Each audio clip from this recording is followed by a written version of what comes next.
Shalom, salam sejahtera untuk kita sekalian. Pada kesempatan kali ini, saya akan membahas materi mengenai teks tanggapan kritis. Sebelum itu, saya akan memperkenalkan diri saya, yaitu nama saya Frankie Eliezer Pigome dari kelas 12.1.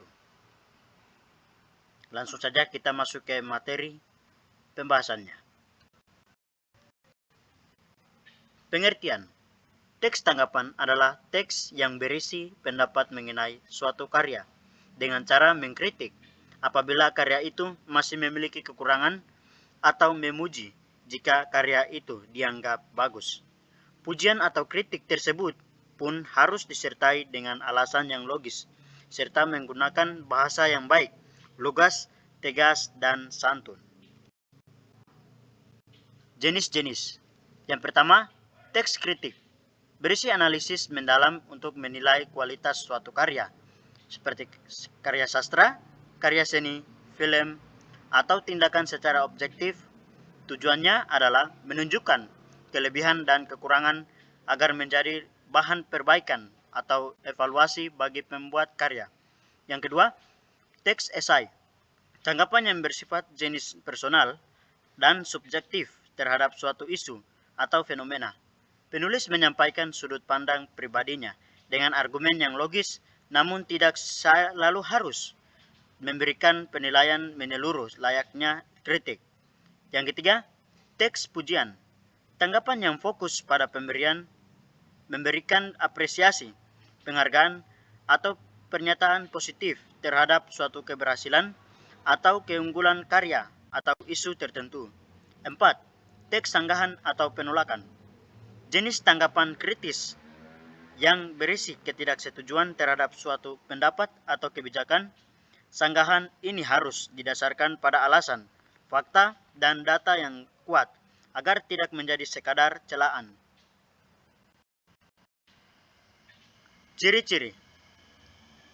Yang pertama, memiliki 3 struktur yang terdiri dari bagian konteks, deskriptif atau deskripsi, dan penilaian.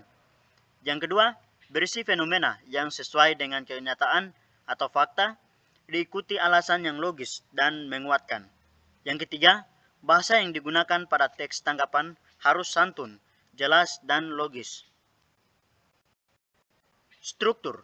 Yang pertama, evaluasi atau konteks.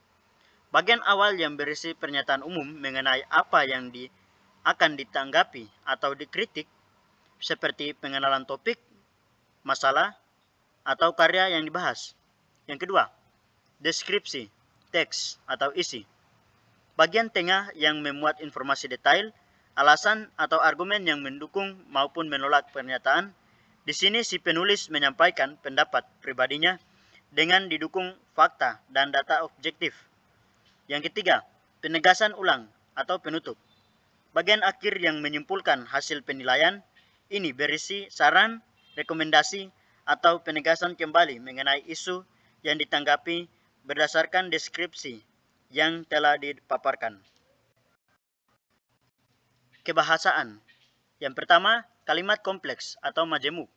Kalimat yang terdiri dari 2 verba atau lebih dari dan 2 struktur atau induk kalimat dan anak kalimat.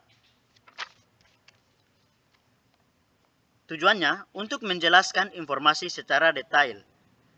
Nah, yang kedua, konjungsi atau kata penghubung. Digunakan untuk menghubungkan antar klausa atau antar kalimat.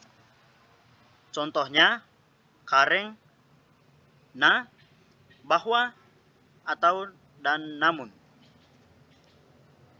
Yang ketiga, kata rujukan atau referensi. Kata yang menunjukkan pada kata sebelumnya untuk menghindari pengulangan. Tujuannya untuk menghindari pengulangan kata. Yang keempat, diksi atau pilihan kata.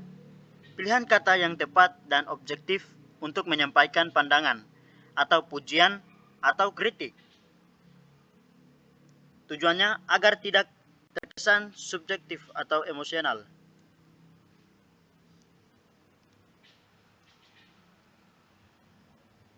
4.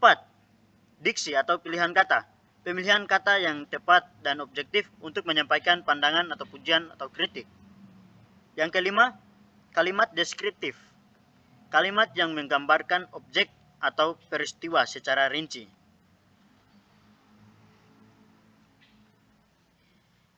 Seperti seolah-olah pembaca dapat melihat atau merasakan sendiri. Kata tugas. Penggunaan kata depan atau preposisi dan partikel. Penegasan seperti lah, kah, pun. Tujuannya untuk mempertegas pernyataan tersebut. Yang ketujuh, kalimat aktif. Kalimat yang subjeknya melakukan tindakan. Kalimat aktif, contohnya penulis memaparkan data. Yang kedelapan, fakta pendukung. Argumen tanggapan harus diperkuat dengan data atau fakta yang objektif. Tujuannya agar tidak sekadar opini kosong atau pendapat yang kosong. Contoh, ini adalah contoh dari teks tanggapan kritis. Ini salah satu permasalahan yang dibahas, yaitu seperti ini, yaitu kecanduan game online dan krisis produktivitas remaja. Ini teman-teman bisa lihat, ada punya strukturnya.